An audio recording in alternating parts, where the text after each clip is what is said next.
Good morning, welcome to Show and Tell with BTL, that's Broadway Theatre League. I'm Andrew, and good morning, and my friend Kip here, how are you? I'm good. I'm trying not to scream hello, Huntsville, because I feel like for episodes and episodes, it's just been nonstop. You know with that show, screaming. you have to do your vocal warm-ups That's true. first. I found that out the hard way last week, didn't I, Dean? Good morning. Dean, do you want to give us a hello? Absolutely not. Absolutely not, okay, that's fine. But he did, like in a past episode. He was very timid. But he did. That's what I mean. We've been saying hello for Yes. We're going to absolutely. probably say it in next week's episode, even though it's going to be gone. I know that we are marching on with our high school musical theater programs, coming in and talking about their shows. So what do you have in store for us all today? Well, I'm excited because Big Fish will be in the house. Hartselle High School. Yay. And I love the movie. Yeah. I've never seen the stage version. Okay. But I know that's what that's what took her to the Jimmy Awards. The first time? The second time. The third time. Oh, the third time. Yeah, that's really? what she won. She won on. So, that sticks with me. So I'm excited to get to the bottom of it. I'm gonna have. I'll get my tissues out for this one. You know what a special show this is for me, but that's wonderful and great. But who else do we have on today? We have some good actors. Talk about some screaming going on. We have Blanche Dubois and Stanley Kowalski. Is that his name? Kowalski, yes. We have Haley and AJ from Theatre Huntsville are on, and they are so good because I've seen them before. We'll talk about that later. But I've seen them on stage together before. All right. Very talented. Absolutely. Well, and what's going now? Have you? Let's see. It's the week of March 23rd. Where are things at with the Tallulah Awards? Well, I mean, this is the first week of adjudications. So we have 3 shows that open this weekend. Yeah, it can't get more real than that because the adjudicators are already going to see the shows. So I'm trying not to freak out about it, but we seem to be fine. So I'm going to kind of put you on the spot on this. And I'm sorry to be Barbara Wawa on you.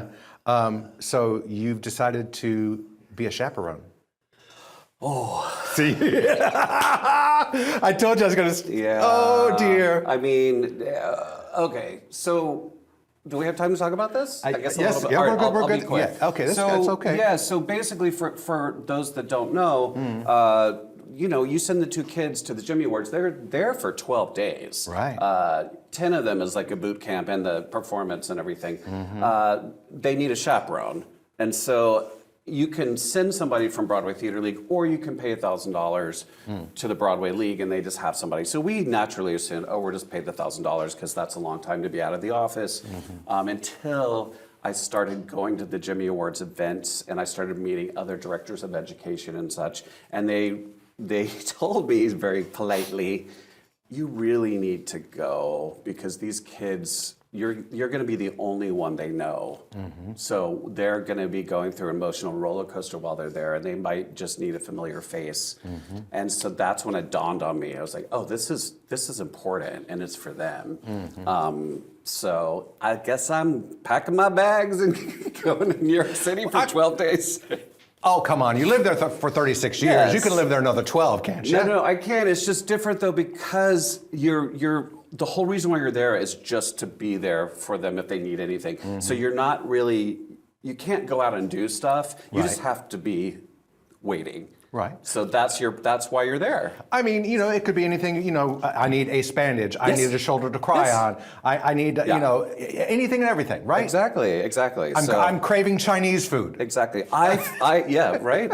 And I know how to help them with that. But no, I do feel like, I know this sounds dramatic, but I feel like it will change me as a person because going through that experience in that capacity, I don't know. I feel like how could you go through that without it affecting you? Here's what I would say as the leader of that situation. You're in the trenches with your team, your crew, and you're going through it with them. Yeah. I think that's really important. So Very excited coming up, yes, the Tallulah Awards, May 16th. 17th. 17th? Yes. 17th, there we go. Sunday, May 17th, 6:30 p.m. I'm glad you're here to keep me Yes. keep me in order and in line. All right, we'll be back in just a minute with Hartselle High School and Big Fish, as well as the cast members from A Streetcar Named Desire from Theatre Huntsville. Stella!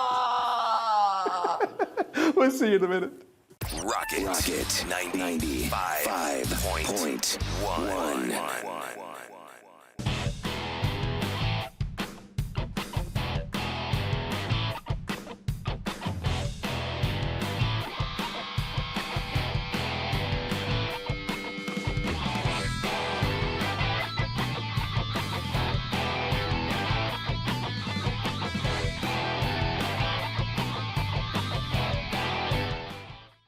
The Deep Comics and Games has the largest selection of comics, board games, toys, and collectibles in North Alabama. With thousands of comics arriving weekly, choose from the classics by DC and Marvel to the newest generation of heroes. Offering comics in every genre, The Deep has a comic for everyone. Selling your collection, The Deep is always buying and will give you the most cash for your stash.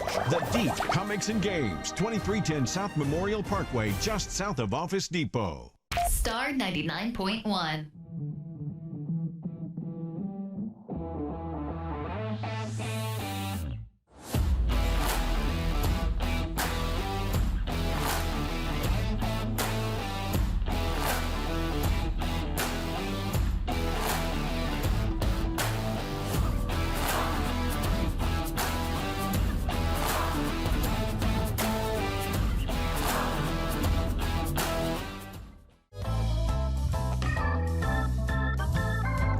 Welcome back to Show and Tell with BTL. I'm Andrew and Kip. You have some special guests here today. Yes, we have Hartselle High School in the house. Awesome.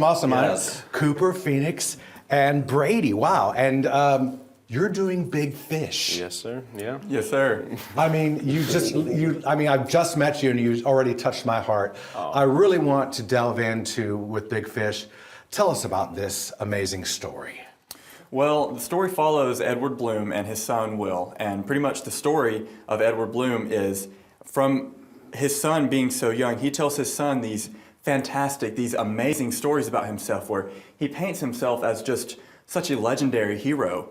Mm-hmm. Some examples of these stories are, well, he meets a witch and a witch shows him how he dies, or he meets a giant and him and this giant go across like a circus or something like that. And so as Will and Edward kind of grow up in their lives, they kind of drift apart because Will starts to kind of doubt. He's like, there's no way my dad met a giant, or there's no way this happened. And so Edward's health kind of starts declining, and it's kind of setting in that, wow, there is such a gap between us. And so what Will does, he investigates these stories and these characters in his father's stories. And he ends up finding out, I'm not going to spoil too much, but he ends up finding out that there is some truth to the stories, and he ends up accepting that his father telling stories was a way to make life so imaginative and to make his boy's life so big and so magical. And it's such a heartwarming story to me, especially I know there's a lot of people in the cast that can really connect with that story, and it's so wonderful.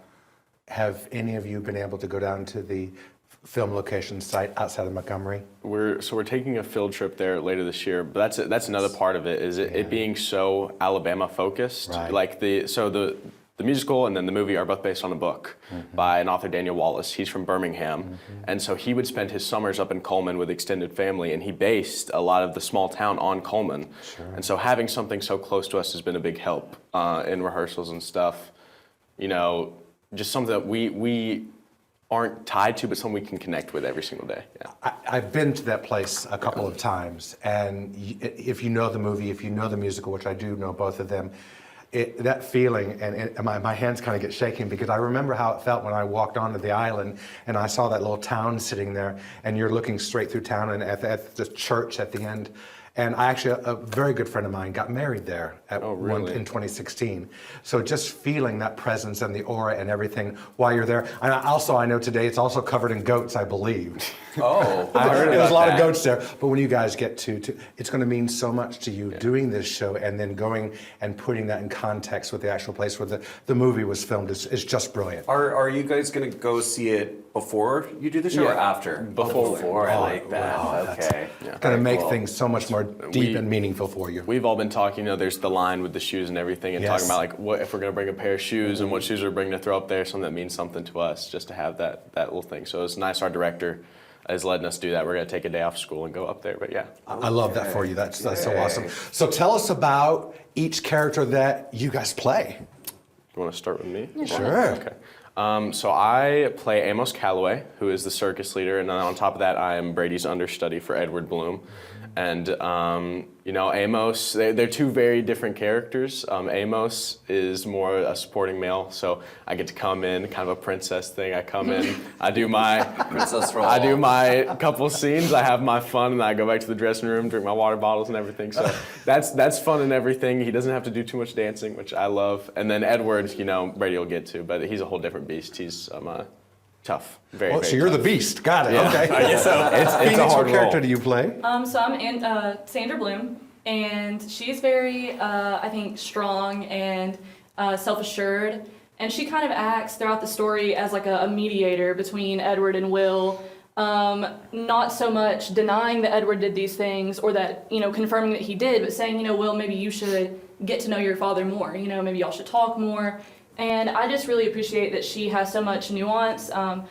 She has stronger songs like Magic in the Man where she's, kind of got her attitude and she's kind of sassy. And then she's got more soft, vulnerable songs like I Don't Need a Roof.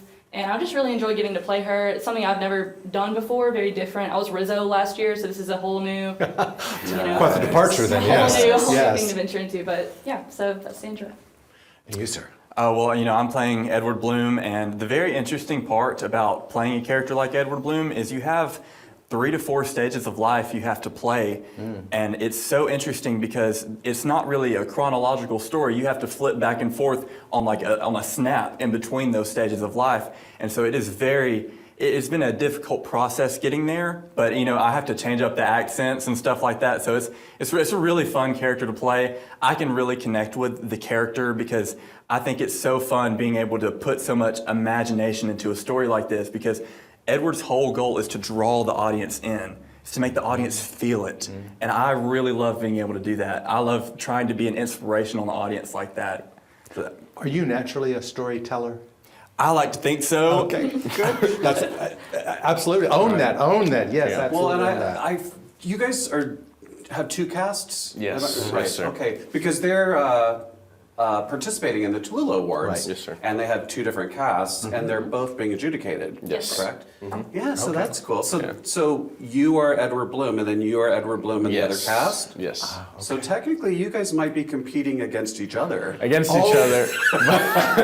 What? I'm making it exciting. That's I it. know That has actually been the best part of doing the understudy stuff is, I've been an understudy a lot, and you do get sometimes where the person you're working with feels like it's like that. But with us, it has been like, we stay after practice, we give each other notes, we're sharing stuff, we share Quizlets, like we're both sharing each other, and we're both, we do it very completely differently, but we're both inspired by each other. And it's not only that, we are such a family, it's really not even considered much of a competition. We all really do love each other in our theater, and it's amazing. We all hang out outside of theater and stuff like that. So, Great. And I like that. Absolutely. And Hartselle's been really active in the workshops this season, so thank y'all for that. Let's Yeah, give that's everybody the great. details about when, where, and how to get tickets. okay, so when our shows are April the 7th through April the 12th, and then That's the 7th through the 11th are all 7 p.m. and then the Yes. 12th is 2 p.m. That's a Sunday matinee. and then if you come on Friday, that is our understudy show where you'll see the Yes. secondary cast. Okay. And where is the performances? Where are they? It's at Hartselle High School Auditorium in Hartselle. So Yes. And how do they get tickets? you can get tickets on GoFan, and that will be under Hartselle High School special events. You can also go to the Instagram and scan the QR code. Okay. Our Instagram, I'm the head of our Instagram, so Oh. find me over there. It's hartselle.drama. We also have a Facebook, Hartselle Drama. And with the Instagram, like I run the account, so if there's any questions about, when or where, anything like that, I'd, be happy to answer those. It's been a great pleasure to have you all on this morning. My heartfelt sentiment to you all, and enjoy your time down and visiting the movie set and everything. Break many legs, and everyone please go out and support Hartselle High School's Big Fish. We'll be back in just a minute. Buying or selling your home? Why not trust a legend? Huntsville native Karen Farrell can make the process fun, exciting, and easy. Enjoy the biggest investment of your life. Call a legend, Karen Farrell of Legend Realty, 468-4626, or find her on Facebook. Star 99.1.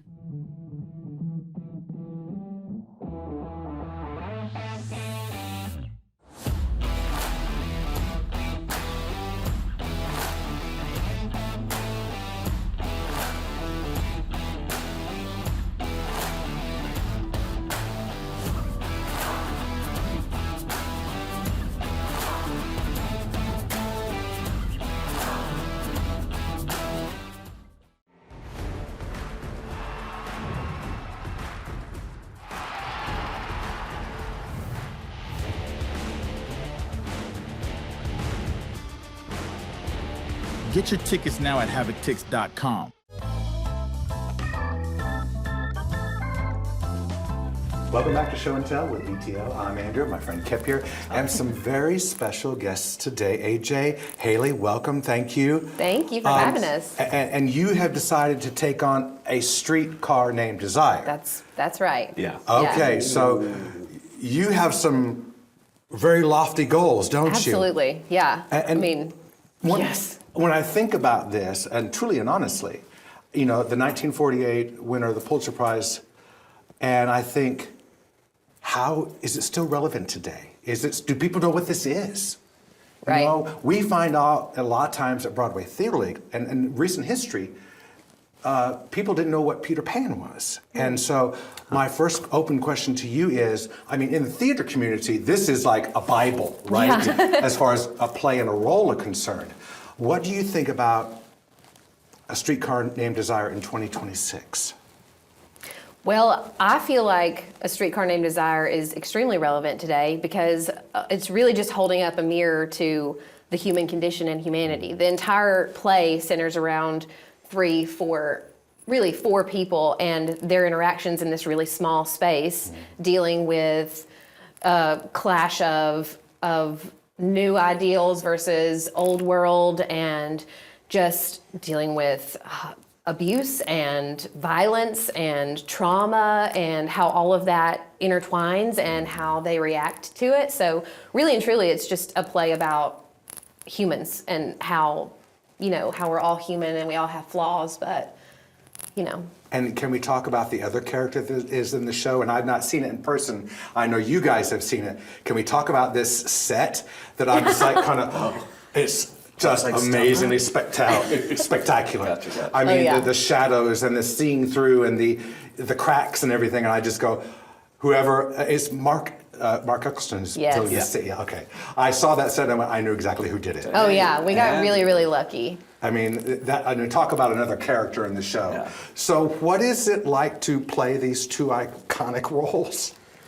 Well, for me, it's very rewarding in the sense that I, as an actor, haven't had many opportunities to play dramatic characters or things that are very outside of my comfort zone. And so this is very unlike myself and my personal life. So in that sense, I get to stretch artistically in ways that I would never experience in my own life. Can you give me an example of that?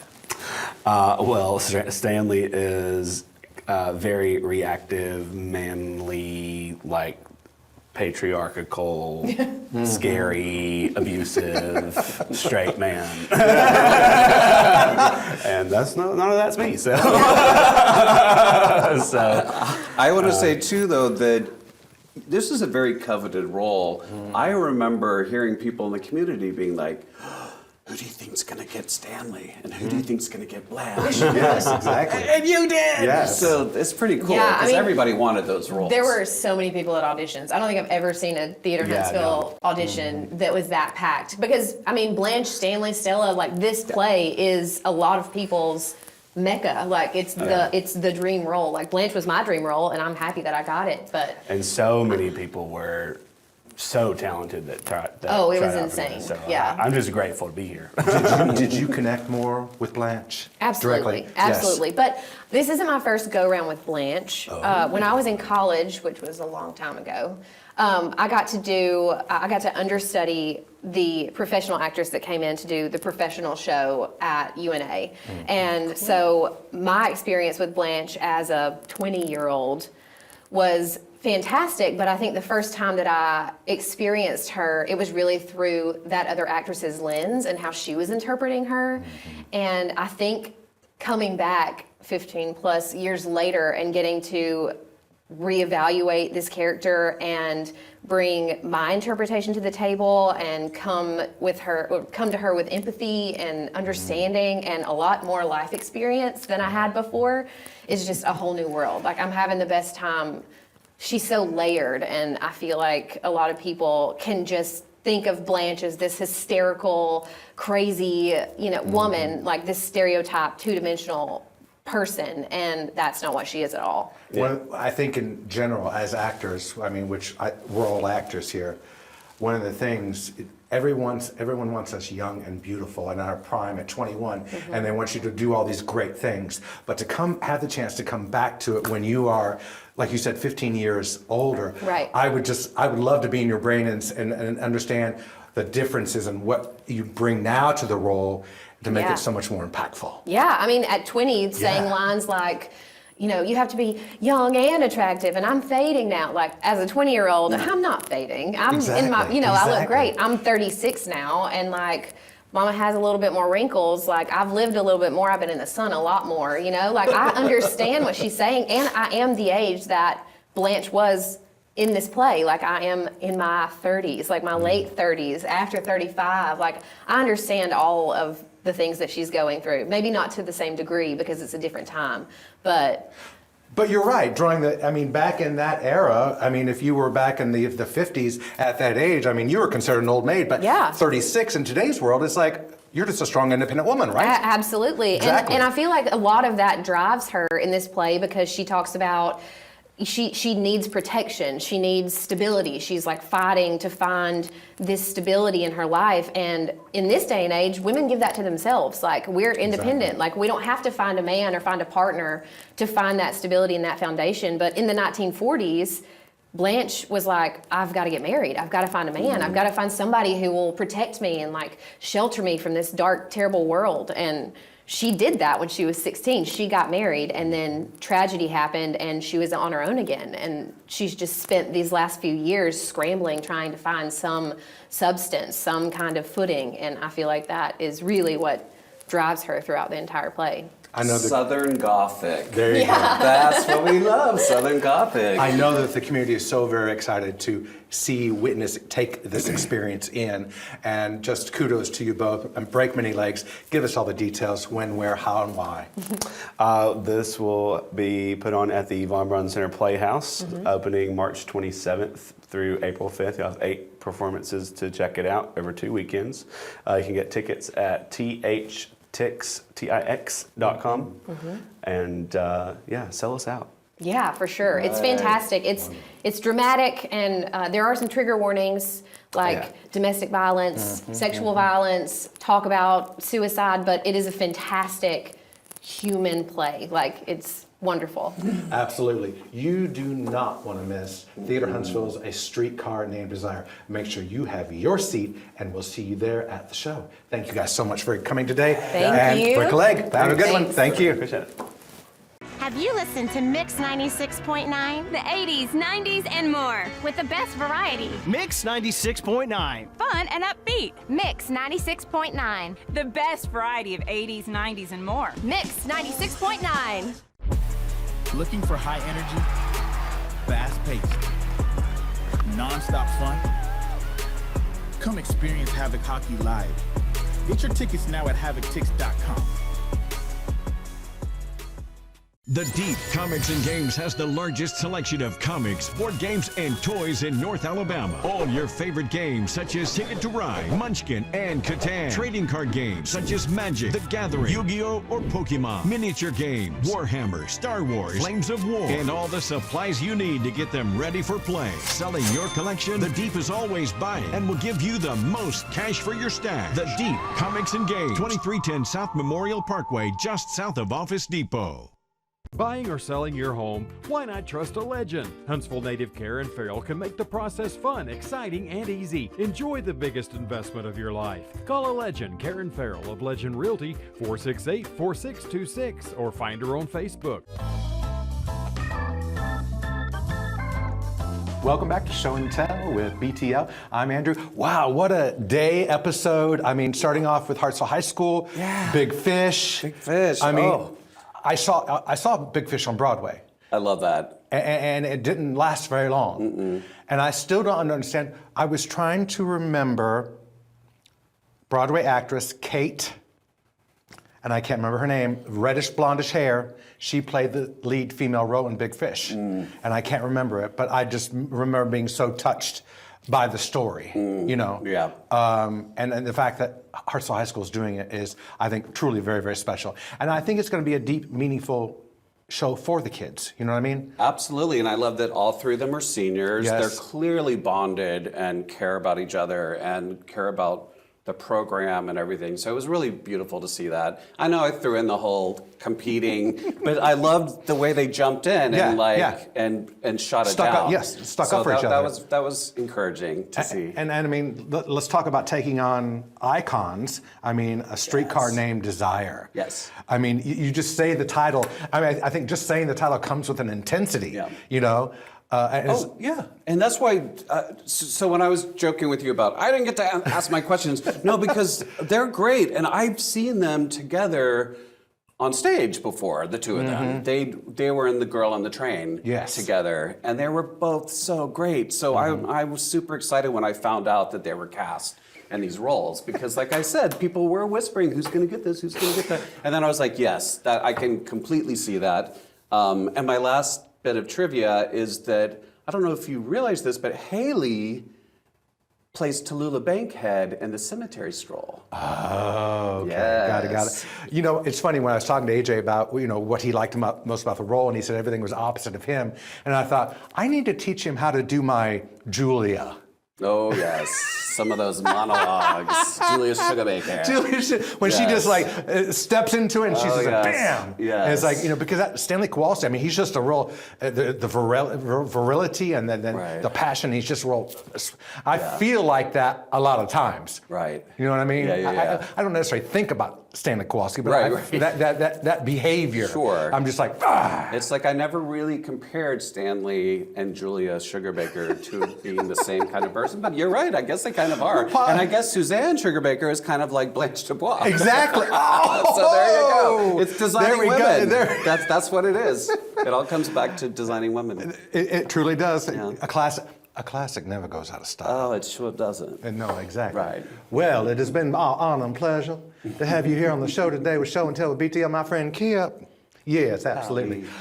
All right. Well, we'll be back very soon with another episode and more High School Musicals coming. Oh, don't forget, and this weekend is Mrs. Doubtfire, March 27 through 29. Visit BroadwayTheaterLeague.org. Get your tickets now. Come, the great family musical. You'll have the best time, and we'll see you at the show. That's the last hello.